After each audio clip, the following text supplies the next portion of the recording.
নমস্কার দর্শক, সংবাদ আবির্ভাবের গুরুত্বপূর্ণ সংবাদে আপনাদের সকলকে স্বাগত। আমরা প্রত্যেক দিনের মতন আজকেও একটি বিশেষ এবং গুরুত্বপূর্ণ সংবাদ আপনাদের সামনে তুলে ধরব। দর্শক, যেটা গতকাল থেকে একটি খবর এবং বিভিন্ন সোশ্যাল মিডিয়াতে আমরা দেখতে পাচ্ছিলাম, সেটা হচ্ছে অভিষেকের সঙ্গে যৌথ মালিকানা সায়নী ঘোষ। আপনারা সকলেই জানেন সায়নী ঘোষ হচ্ছেন তৃণমূল কংগ্রেসের একজন নেত্রী এবং সাংসদ। তার সাথে অভিষেক ব্যানার্জির যৌথ সম্পত্তি 19 D7 ট্যাঙ্ক রোডের ঠিকানায় যে বাড়িটি আছে, সেই বাড়িটি যৌথ মালিকানা দেখানো হয়েছে। আর এই নিয়েই কিন্তু শোরগোল পড়েছে রাজ্য রাজনীতিতে। একটা বিশেষ সূত্র তারা দাবি করছে যে সায়নী ঘোষ খুব তাড়াতাড়ি সিবিআইয়ের হাতে গ্রেপ্তার হবেন। সুজিত বসু দেবরাজের পর এবার কি সায়নী ঘোষের গ্রেপ্তারি হবার সম্ভাবনা প্রবল হচ্ছে? এই প্রশ্ন কিন্তু উঠছে রাজ্য রাজনীতিতে। কিন্তু এখন যেটা বিষয়, সেটা হচ্ছে সায়নী ঘোষ তিনি সোশ্যাল মিডিয়ার যে বিভিন্ন রকমের পোস্ট বেরিয়েছে, সেই পোস্টগুলো দেখে তিনি কিন্তু রীতিমতো চটেছেন এবং তিনি কিন্তু রীতিমতো একটি তার নিজের মনোভাব তিনি কিন্তু প্রকাশ করেছেন সোশ্যাল মিডিয়াতে। সোশ্যাল মিডিয়াতে তিনি কিন্তু একটি পোস্ট করেছেন এবং তীব্র প্রতিবাদ করেছেন এবং তিনি তার সাথে সাথে এটাও বলেছেন যে আইনিভাবে লড়াই করবেন। যারা তার নামে কুৎসা করছেন, কুৎসা রটাচ্ছেন, তাদের বিরুদ্ধে কিন্তু তিনি আইনি লড়াইতে নামবেন।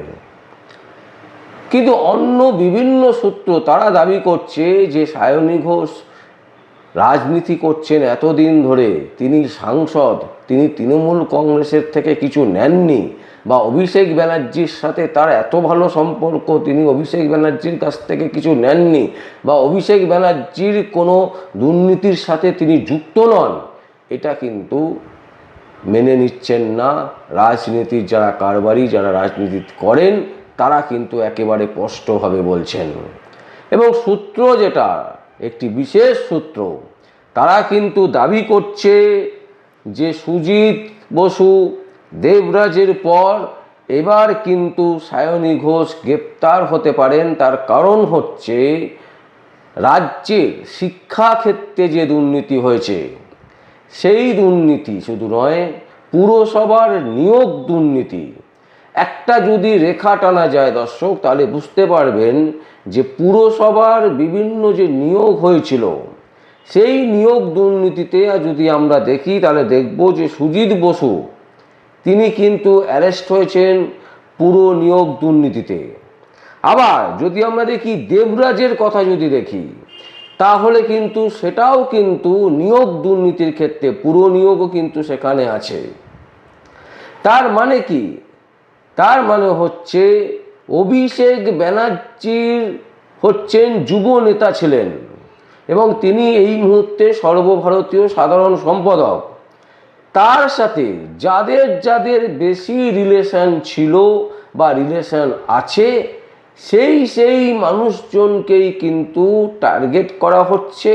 কারণ তাদেরকে যদি ধরা যায়, তাদেরকে যদি গ্রেপ্তার করে হেফাজতে নেওয়া যায়, তাহলে অভিষেক ব্যানার্জি সংক্রান্ত বিষয় বহু তথ্য যারা তদন্ত করবেন, তদন্তকারী অফিসাররা, তাদের হাতে চলে আসবে এবং তার ফলে কি হবে, অভিষেক ব্যানার্জিকে গ্রেপ্তার করতে সুবিধে হবে। তো সেই কারণে যে সূত্র আমাদেরকে জানাচ্ছে যে সায়নী ঘোষ যাই বলে থাকুক সোশ্যাল মিডিয়াতে, তিনি অনেক কথাই বলতে পারেন, তিনি অনেক কিছু বলতে পারেন, আইনিভাবে তিনি লড়াই করতেই পারেন, তার সম্পূর্ণ রাইট আছে। কিন্তু তাকে আড়াল করা বা তাকে ছেড়ে রাখবে সিবিআই, এটা কিন্তু কখনো হতে পারে না। সিবিআই এবং ইডি দুজনই কিন্তু তাদের আতস কাচের তলায় কিন্তু সায়নী ঘোষ আছে।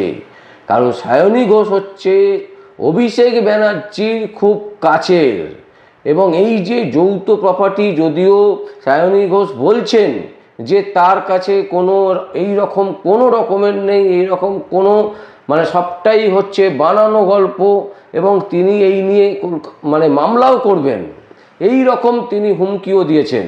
তো আসুন দর্শক, আমরা প্রথমে একবার দেখে নিই যে সায়নী ঘোষ আজকে সোশ্যাল মিডিয়াতে তিনি কি বলেছেন, এবং সোশ্যাল মিডিয়াতে তিনি কিভাবে আইনি যে লড়াই করবেন, আইনি ব্যবস্থা নেবেন, যারা ভুয়ো নিউজ করছে, ভুয়ো খবর ছড়াচ্ছে তার বিরুদ্ধে এবং তার মানহানি করছেন তাদের বিরুদ্ধে তিনি কিন্তু মামলা করতে চলেছেন, মামলা করবেন বলে কিন্তু হুমকি দিয়েছেন। দেখুন দর্শক সেই ভিডিও। রাজ্যের পালা বদলের সাথে সাথে একের পর এক নেতা নেত্রীরা গ্রেপ্তার হচ্ছেন। যেমন সুজিত বসু থেকে শুরু করে আমরা দেখতে পেলাম গতকাল রাতে দেবরাজ চক্রবর্তী, তিনিও গ্রেপ্তার হয়েছেন। আর এরই সাথে একটা বিতর্কিত জিনিস তৈরি হয়েছে যে অভিষেকের সঙ্গে যৌথ মালিকানা সায়নী ঘোষের 19 D7 ট্যাঙ্ক রোডের ঠিকানায় যৌথ মালিকানার হদিশ পেয়েছেন। তো এখন প্রশ্ন হচ্ছে, এই খবর যখন রীতিমতো সাড়া ফেলেছে, ঠিক সেই সময় একেবারে সায়নী ঘোষ তিনি তার সোশ্যাল মিডিয়াতে একটি লেখা পোস্ট করেছেন, যে পোস্টটি কিন্তু খুব গুরুত্বপূর্ণ।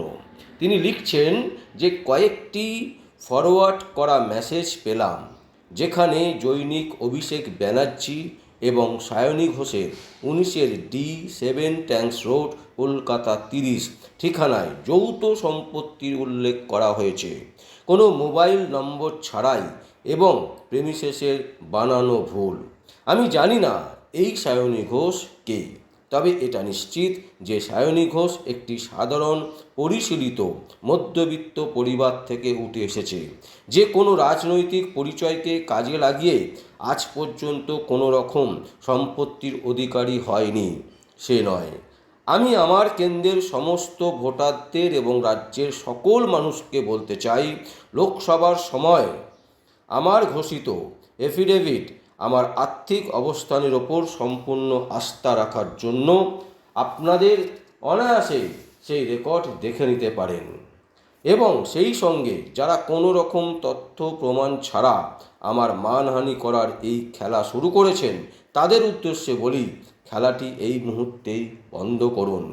অনুগ্রহ করে জেনে রাখুন, এই মিথ্যা অপবাদের সামনে আমি কোনোভাবেই নতি স্বীকার করব না, এবং মিথ্যা খবর ছড়ানোর জন্য আইনি ব্যবস্থা নেওয়া হবে। এই ঘোষ কোনো অন্যায় অপবাদের শিকার হয়ে ভয় পেয়ে গুটিয়ে যেতে আসেনি।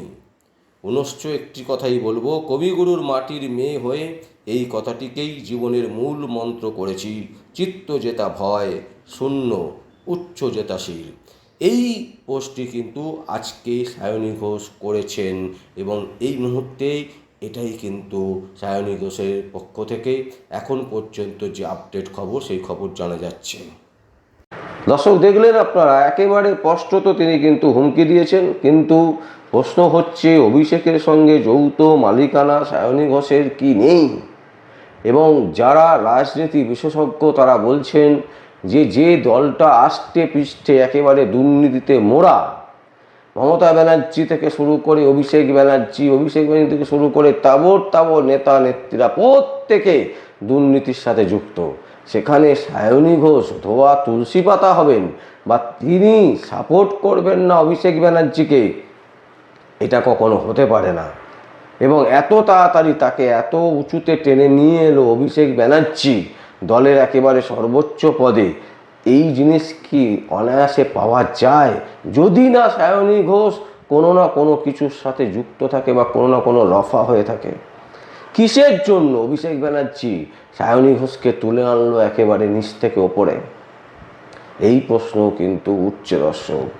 এবং সায়নী ঘোষের যে উত্থান রাজনীতিতে, সেটা যদি আপনারা দেখেন তাহলে বুঝতে পারবেন যে অভিষেক ব্যানার্জির হাত কতটা আছে সায়নী ঘোষের ওপর।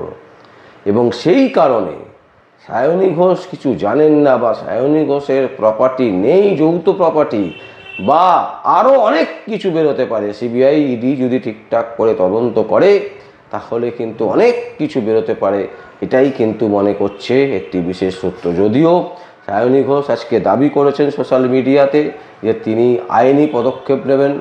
তো আমরা যেটুকু সংবাদ আমাদের কাছে এসছে আমরা চেষ্টা করলাম সেই সংবাদটুকু শুধু আপনাদের কাছে পৌঁছে দিতে। এরপর আপনাদের বক্তব্য আপনারা অবশ্যই আমাদের কমেন্ট বক্সে কমেন্ট করবেন। আর দেখতে থাকুন পরবর্তী সংবাদ আবির্ভাবে। আমার নাম বিশ্বজিৎ পাল, সংবাদ আবির্ভাবের জন্য।